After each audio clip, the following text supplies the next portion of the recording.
नमस्कार मित्रांनो, शिक्षक भरतीविषयी शिक्षण विभागाकडून आश्वासन 11 किंवा 12 फेब्रुवारीला शिक्षक भरतीची जाहिरात येणार। साहेबांना आता भेटले आणि आयुक्त साहेबांनी त्यांना सगळा सविस्तर कार्यक्रम सांगितलेला आहे।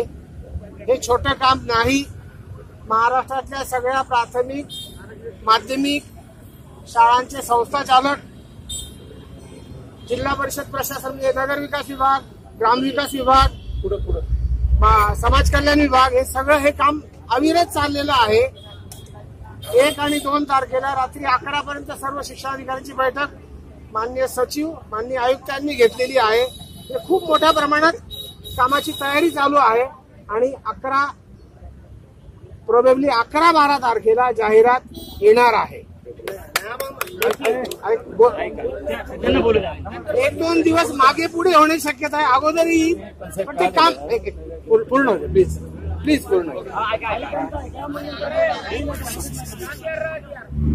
जाहिरात 11-12 तारखेला येण्याची शक्यता, दाट शक्यता आहे। 1-2 दिवस इकडे तिकडे होईल, फक्त हे लक्षात घ्या आणि काम करू द्या। आणि तुम्ही इथे बसून काय मजा, इथे बसल्याने जाहिरात लवकर येईल का? पूर्ण माझं पूर्ण बोलणं होत्या मग प्लीज।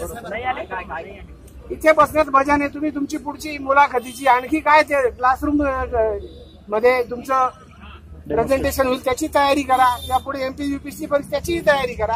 तर या जाहिराती करता इथे बसू नका प्लीज। एवढं 1 मिनिट, शिक्षण विभागाचं नाही, मी तेच सांगितलं तुम्हाला समजून। ग्रामविकास विभाग, नागरी विकास विभाग, या सगळ्यांचं काम आहे ते। प्रश्न दिरंगाईचा 1 वर्ष उलटून गेलाय, तुम्हाला सगळं माहित आहे, तरी सुद्धा एवढं आम्ही करतो कशासाठी? आता मी जाहिरातीची तारीख सांगतोय तुम्हाला, बाकी सांगत नाही। माझ्याकडे बाकी बोलण्यासारखं काही नाही।